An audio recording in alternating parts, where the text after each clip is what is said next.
Hello everyone. आप सभी को मेरा यूट्यूब चैनल स्टडी पीकेपी में स्वागत है। आज प्राचीन इतिहास का तीसरा वीडियो है। आज की वीडियो में हम लोग पुरातात्विक संबंधी साक्ष्य को देखेंगे। ये काफ़ी महत्वपूर्ण होने वाला है। इसके लास्ट में 5 क्विज लगाएंगे जो रिलेटेड प्रश्नों को होगा। शुरू करते हैं आज का पुरातात्विक संबंधी साक्ष्य। आज का है टॉपिक पुरातात्विक संबंधी साक्ष्य। पुरातत्व के अंतर्गत 3 प्रकार के साक्ष्य आते हैं, यानी कि पुरातत्व के अंतर्गत मुख्य रूप से 3 प्रकार के साक्ष्य आते हैं। एक में अभिलेख, अभिलेख द्वारा किसी के भी हम साक्ष्य को देख सकते हैं, और दूसरा मुद्रा, यानी कि प्राचीन मुद्रा से भी हम साक्ष्य के रूप में प्रयोग कर सकते हैं, और तीसरा बनाई हुई स्मारक, जो पुराने समय में बने हुए स्मारक से हम उसके साक्ष्य के रूप में जान सकते हैं। एक एक करके तीनों को देखेंगे। पहला अभिलेख है, तो हम पहले अभिलेख को ही देखते हैं। अभिलेख, अभिलेख पाषाण काल शिलाओं, स्तंभों, दीवारों, मुद्राओं एवं ताम्र पात्रों पर उत्कीर्ण किए जाते थे। ये जो अभिलेख होते थे वो पुराने समय में पाषाण काल में अभिलेख जो होते हैं पाषाण शिलाओं में, यानी कि जो भी बड़े बड़े सील होते हैं, शिला पत्थर, उस पर या स्तंभ या दीवार होते थे या जो मुद्रा होते थे उन सभी पर उत्कीर्ण करके, यानी कि उस पर खरोच कर, यानी कि उस पर किसी वस्तु से खरोच कर उसकी स्तंभ पर लिखा जाता था, अभिलेख के रूप में लिखा जाता था। उस शासक या उस समय की बातों को उस पर चिन्हित किया जाता था, तो इससे भी पता चलता है। अगला है अभिलेखों के अध्ययन को क्या कहते हैं, तो पूरा लेख शास्त्र कहते हैं। यानी कि जो अभिलेख है इसके अध्ययन को हम लोग क्या कहते हैं, तो पूरा लेख शास्त्र कहते हैं। उसके बाद सबसे प्राचीन अभिलेख, सबसे जो प्राचीन अभिलेख जो थे, लिखा हुआ सील या जो भी मिला है अभिलेख, वह एशिया के, वो कहाँ मिला है, तो एशिया के बोगज कोई से प्राप्त हुआ है। यानी कि ये सबसे प्राचीन है, सबसे पुराना, अभी तक की खोज में सबसे पुराना अभिलेख माना गया है। अगला देखते हैं बोगज कोई अभिलेख लगभग कितना ईसा पूर्व पहले का है, तो ये 1400 ईसा पूर्व पहले का माना जाता है। लगभग उस समय का है, बहुत प्राचीन समय का है, जिस समय शिलालेखों पर लिखा जाता था। आज के समय में तो कॉपी कलम ये सब हो गया है जो आसानी से लिखा जाता है, लेकिन उस समय शिलाओं पर लिखा जाता था, शिलाओं पर या मुद्रा पर, इन सभी, या स्तंभ पर, बड़े बड़े दीवार पर, इन सभी पर लिखा जाता था। अगला देखते हैं, इसमें देवता इंद्र, मित्र, वरुण एवं नासत्य के नाम मिले हैं। यानी कि जो शिलालेख सबसे प्राचीन मिला है, प्राचीन शिला अभिलेख जो मिला है बोगजग कोई से, उसमें देवता इंद्र के, मित्र के, वरुण के, इन सभी के नाम लिखे हुए मिले हैं। हमने शुरू में ही बताया कि शिलालेख में कोई चीज, जो राजा शासक होते थे वो अपने नाम लिखवाते थे या अपने बातों को उसमें लिखा करता था लोग, चित्रकारी करता था लोग, तो उस अभिलेख में देवता इंद्र और मित्र वरुण एवं नासत्य के नाम उसमें देखने को मिला है। अगला है भागवत धर्म विकसित होने का प्रमाण। जो भागवत धर्म है ये विकसित होने का प्रमाण गरुड़ के स्तंभ लेख से प्राप्त हुआ है। कहाँ से प्राप्त हुआ है, तो गरुड़ स्तंभ लेख से प्राप्त हुआ है। यदि प्रश्न करता है कि भागवत धर्म विकसित होने का प्रमाण किस स्तंभ से मिला है, तो ये गरुड़ स्तंभ से प्राप्त हुआ है। अगला है सर्वप्रथम भारतवर्ष, भारतवर्ष शब्द, ये जो भारतवर्ष बात कही गई है, भारतवर्ष जो नाम है, भारतवर्ष ये जो नाम है, इस शब्द का प्रयोग सबसे पहले हमें कहाँ से मिला है, तो हाथी गुफा अभिलेख जो था उसमें मिला है। जो हाथी गुफा अभिलेख जो है उस अभिलेख से हमें प्राप्त हुआ है कि भारतवर्ष शब्द का प्रयोग सबसे पहले कहाँ का अभिलेख में किया गया है, तो हाथी गुफा अभिलेख से प्राप्त हुआ है। अगला है सती प्रथा का पहला साक्ष्य। यानी कि सती प्रथा का साक्ष्य सबसे पहले कब मिला है? तो 1510 ईसा पूर्व में मिला है।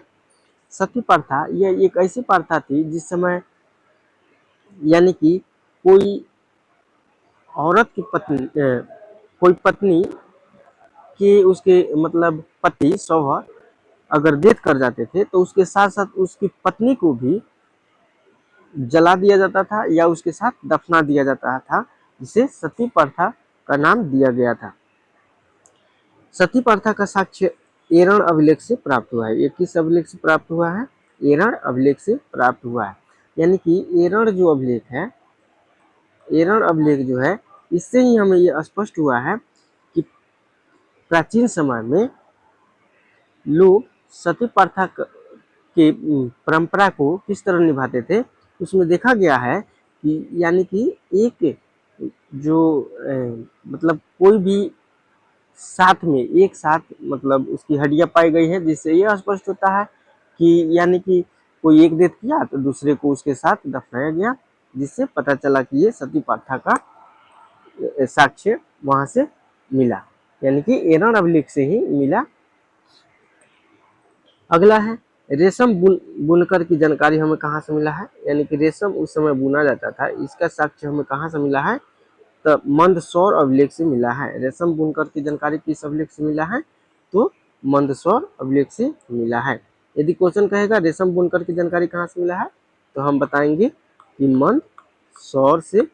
मंदसौर अभिलेख से हमें प्राप्त हुआ है। अगला देखते हैं मुद्रा। भारत में सिक्कों की प्राप्ति 8वीं शताब्दी ईसा पूर्व से ही मिलती है। यानी कि भारत में सिक्कों की प्राप्ति यानी कि 8वीं शताब्दी ईसा पूर्व से ही मिलती है। प्राचीन सिक्कों को यानी कि प्राचीन समय में सिक्कों को क्या कहते थे? आहत सिक्के नाम दिया जाता है। ये काफी इंपोर्टेंट प्रश्न है। प्राचीन समय में सिक्कों को किस नाम से जाना जाता है? तो आहत सिक्के कहा जाता है। आहत सिक्के अधिकांश किस चीज के बने होते थे? तो ये चांदी के बने होते थे। आहत सिक्के किस चीज का बना होता था? तो ये चांदी का सिक्का बना होता था। सिक्कों पर लेख लिखवाने का कार्य यवन शासक जो थे वो सबसे पहले सिक्कों पर कुछ लेख यानी कोई भी चीज लिखना है वो लेख है लिखवाने का कार्य कौन करा? यानी कि अपना नाम ही लिखवाना हो, जैसे यवन शासक के ही नाम लिखवाना हो तो वो एक लेख लिखने वाला काम कौन चालू किए सिक्कों पर? तो यवन शासकों ने सिक्कों पर लिखने का कार्य सबसे पहले शुरू किया। यह प्रश्न पूछता है कि सिक्कों पर लेख लिखवाने का कार्य किस सर्वप्रथम सबसे पहले कौन शासक ने किया? तो यह यवन शासकों ने किया। अगला है कि प्राचीन भारत के गणराज्यों का अस्तित्व मुद्राओं से ही प्रमाणित होता है। यानी कि प्राचीन भारत के गणराज्यों का जो अस्तित्व है ये कैसी थी, क्या थी, इसकी जानकारी हमें मुद्राओं से ही प्रमाणित होता है। इससे ही प्रूफ होता है कि ये पहले ये राजा थे, ये अपने नाम लिखवाते थे, जिससे यवन साम्राज्य सिक्कों पे अपने नाम लिखवाते, जिससे पता चला कि ये यवन साम्राज्य का सिक्का है। कुछ महत्वपूर्ण अभिलेख को देखते हैं जो काफी पूछे जाते हैं प्रश्नों में, सभी एग्जामों में इससे प्रश्न आते हैं। एक प्रश्न तो पक्का ही रहता है। तो पहला है हाथी गुफा अभिलेख। पहला हाथी गुफा अभिलेख, इसके शासक कौन थे? कलिंग राजा थे। कलिंग राजा खारवेल उस समय इसके शासन में ये हाथी गुफा अभिलेख की चर्चा हुआ है। जूनागढ़ अभिलेख, ये उस समय इसके शासक किसके शासनकाल में ये था? तो रुद्र दमन के शासनकाल में था। यानी कि जूनागढ़ से किसका हमें जूनागढ़ से सुदर्शन झील जो है इसके बारे में साक्ष्य हमें प्राप्त हुआ है। ये सुदर्शन झील की जानकारी हमें किस अभिलेख से प्राप्त हुआ है? ये जूनागढ़ अभिलेख से प्राप्त हुआ है। अगला है नासिक अभिलेख। उस समय शासक गौतमी बल्लासिरी थे। नासिक अभिलेख उस समय शासक कौन थे? तो गौतमी बल्लासिरी। इस अभिलेख में नासिक अभिलेख में हमें सतवाहनों के उपलब्धियों के बारे में हमें जानकारी प्राप्त होती है। सतवाहन की उपलब्धियों के बारे में हमें जानकारी मिलती है। अगला है मंदौर अभिलेख। ये मालवा नरेश यशुवर्मन के शासनकाल का है मंदौर अभिलेख। अगला देखते हैं ग्वालियर अभिलेख, उस समय के शासक प्रतिहार नरेश भोज थे, ग्वालियर अभिलेख का। अगला है एरण अभिलेख, ये भानुगुप्त शासनकाल के थे। एरण अभिलेख से हमने ऊपर प्रश्न पढ़ा कि ये सती प्रथा, जो सती प्रथा का साक्ष्य हमें कहाँ से मिला है, सती प्रथा का साक्ष्य तो ये एरण अभिलेख से ही मिला है। उस समय शासक कौन थे, तो भानुगुप्त के शासनकाल का ये बातें हैं। अयोध्या अभिलेख, ये सोनू की सोनू की उपाधि, सुंगू की, सोनू नहीं, ये गलती से मिस्टेक हो गया है, मिस्टेक से लिखा गया है, ये होगा सुंगू। सुंगू की उपलब्धियों के बारे में ये हमें जानकारी देता है। अगला है बांसखेड़ा अभिलेख, इसमें हर्षवर्धन की उपलब्धियों के बारे में जानकारी मिलता है। यानी किस अभिलेख से किसकी जानकारी मिलता है, भानुगुप्त की जानकारी हमें किस, एरण अभिलेख से। हर्षवर्धन की उपलब्धियां तो बांसखेड़ा अभिलेख से प्राप्त होता है। इससे कुछ महत्वपूर्ण 5 क्विज है, उसे देखते हैं। महत्वपूर्ण क्विज कौन कौन से हैं। पहला प्रश्न है, आप सभी ऊपर अभी जस्ट पढ़े हैं तो आप आसानी से इसका आंसर दे सकते हैं।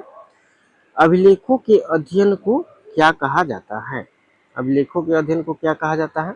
ऑप्शन ए है पूरा लेख, दूसरा अभिलेख, सी नंबर है शिलालेख, और चौथा है नॉन, यानी कि इनमें से कोई नहीं। तो इसका ऑप्शन होगा पूरा लेख शास्त्र, पूरा लेख शास्त्र से हम लोग अभिलेखों का अध्ययन करते हैं, 1 नंबर यानी कि सही होगा। 2 नंबर प्रश्न है, सती प्रथा का सच किस अभिलेख से प्राप्त हुआ है, सती प्रथा का सच किस अभिलेख से प्राप्त हुआ है। तो ऑप्शन ए है एरण अभिलेख, ऑप्शन बी है नासिक अभिलेख, ऑप्शन सी है जूनागढ़ अभिलेख, ऑप्शन डी है हाथी गुफा अभिलेख। तो इसका सही आंसर होगा एरण अभिलेख। एरण अभिलेख से ही हमें सती प्रथा का सच यानी कि साक्ष्य प्राप्त हुआ है। अगला प्रश्न देखते हैं, 3 नंबर प्रश्न, प्राचीन सिक्कों के किस नाम से जाना जाता था, हमने ऊपर इस प्रश्न को पढ़ा था। अब देखते हैं ऑप्शन क्या है। प्राचीन सिक्कों को किस नाम से जाना जाता था, चांदी के सिक्का, ऑप्शन बी सोने का सिक्का, ऑप्शन सी कांसा का सिक्का, और ऑप्शन डी आहत सिक्का। तो हमने ऊपर पढ़ा कि प्राचीन समय के सिक्कों को किस नाम से जाना जाता था, तो आहत सिक्का कहा जाता था, उस समय इसे आहत सिक्का कहा जाता था। तो सही कौन होगा, ऑप्शन डी आहत सिक्का। 4 नंबर प्रश्न देखते हैं, भागवत धर्म विकसित होने का प्रमाण किस अभिलेख से प्राप्त हुआ है, भागवत धर्म किस अभिलेख से प्राप्त हुआ है। पहला है नासिक अभिलेख, दूसरा है जूनागढ़ अभिलेख, तीसरा है प्रयाग स्तंभ, और चौथा है गरुड़ स्तंभ लेख।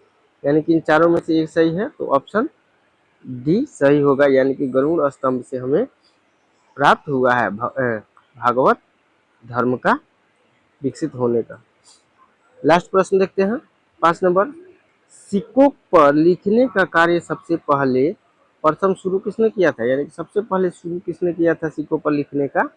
ऑप्शन ए है यवन शासक, ऑप्शन बी है सतवाहन शासक, ऑप्शन सी है गुप्त शासक, और ऑप्शन डी है चोल शासक। इसका सही आंसर कौन होगा, तो इसका सही आंसर ये होगा, यवन शासकों ने सबसे पहले सिक्कों पर लिखने की प्रथा चलाई थी। दोस्तों वीडियो अच्छी लगी तो लाइक सब्सक्राइब कमेंट जरूर करें। वीडियो देखने के लिए धन्यवाद। कमेंट में ज़रूर बताएं कि वीडियो अच्छी लगी, अगर अच्छी लगी तो कमेंट करें।